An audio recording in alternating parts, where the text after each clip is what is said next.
Hi everyone, ready to watch the new episode? And answer the question in the comments down below. What's the hardest position to play football? We'll be very interested to know your answers. And while you're typing, we are starting. Let's get the show on the pitch. Frankie de Jong is expected to return this week if the recovery plans are met. There is more confidence, and since it's a sprain, the deadlines can be fine-tuned more. Sven-Mislintat is on the verge of joining Borussia Dortmund. The 51-year-old German will become either the new sporting director, which is more likely, or the technical one. Some Chelsea players told the club's board they want Pochettino sacked. Barcelona's doctors are hoping to recover Christensen in time to travel for the first leg against PSG. I don't like it because it doesn't do justice to what my career was. That episode should never have happened.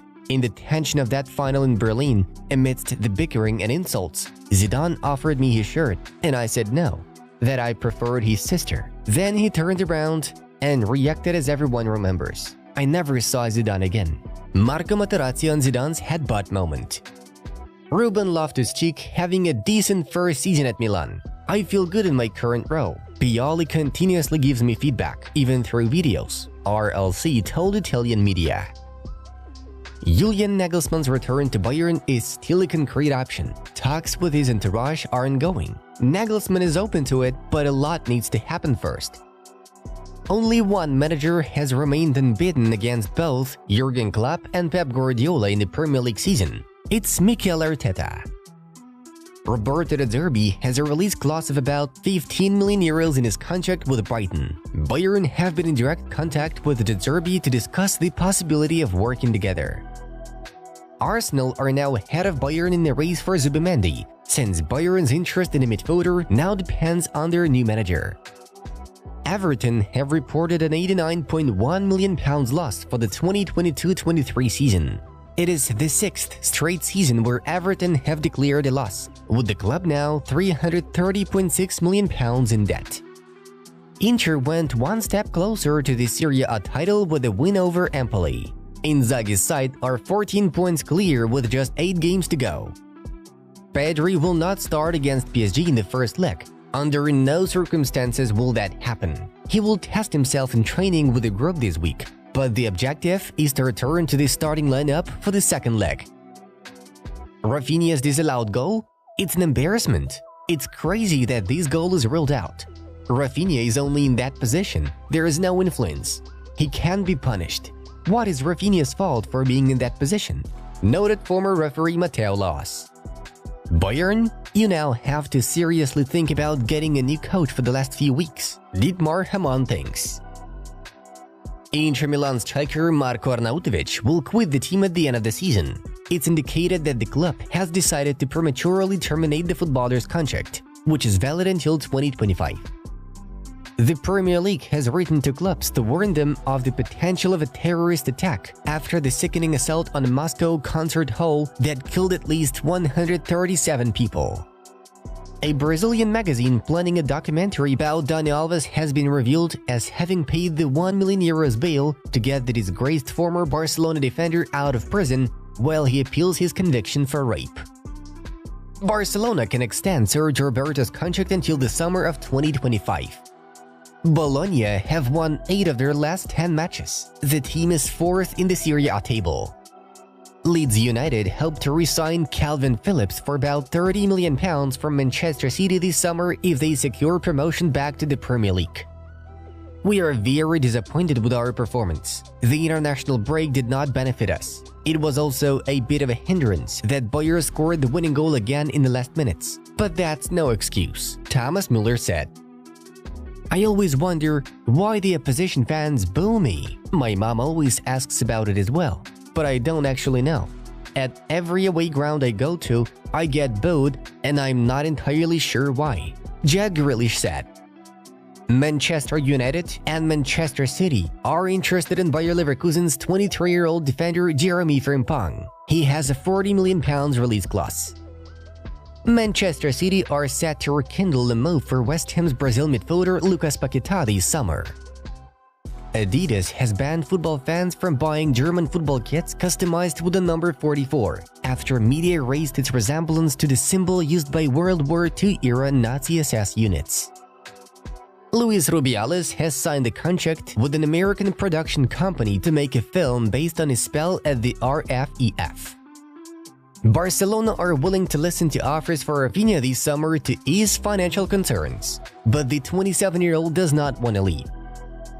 Barcelona defender Marcos Alonso will leave the club at the end of the ongoing season. The decision to leave is agreed between the player and the club. Jason Wilcox has resigned from Southampton and is set to join Manchester United as their new technical director. The refereeing has not been good this season in the Premier League. I told the referees about it, Burnley head coach Vincent Kompany stated. Cristiano Ronaldo has been named the Saudi Pro League's Player of the Month for March, making his third award of this season.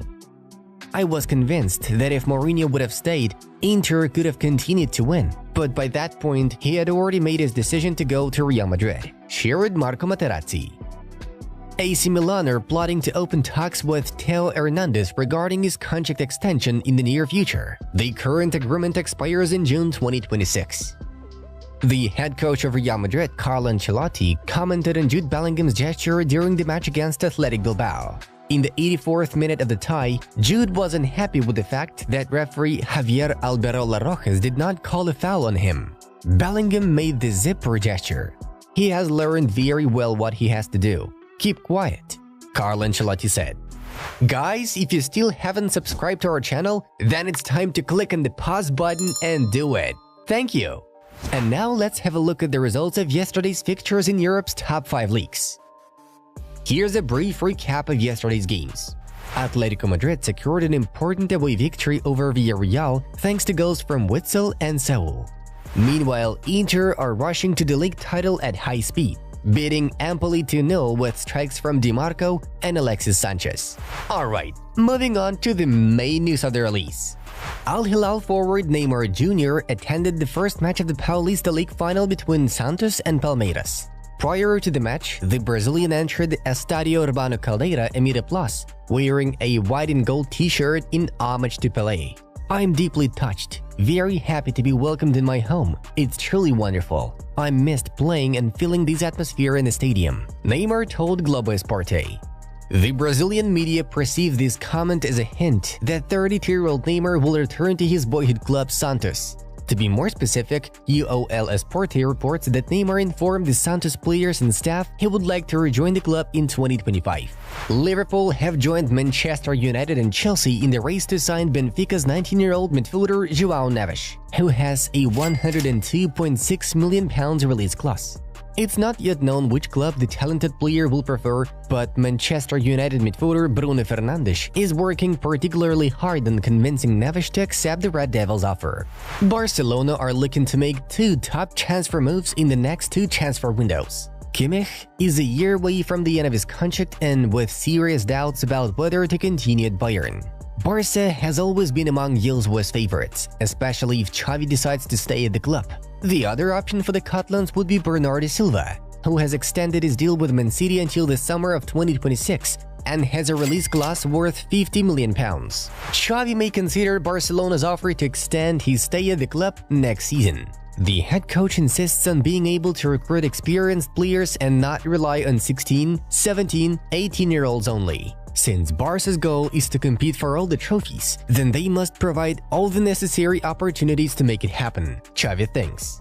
The Spanish manager does not want to spend another summer like the previous one with signings closed at the last minute because of the absence of fair play. If there are no guarantees that there is money to build a great squad, there will be no option for him to continue, no matter how well the season ends. In 2025, Joan Laporta's goal is to sign Erling Haaland to replace Lewandowski. Xavi even interviewed Haaland before he signed for Manchester City. The Catalans president has already notified Xavi of these plans and hopes that the manager will change his mind and remain at the club. Laporta wants to keep Xavi until the summer of 2026. We would like to remind you that Xavi inked a contract which runs until the summer of 2025 with an option to extend it for another year, though at the end of January he expressed his desire to leave the team at the end of the season. Joan Laporta believes that Xavi's decision to leave is not 100% definitive. The heavyweights of the FC Barcelona board, as well as Deco, are for the job of convincing Xavi to back down on his decision to leave at the end of the season. And that's it for today, folks. Check out these suggested videos from our other projects.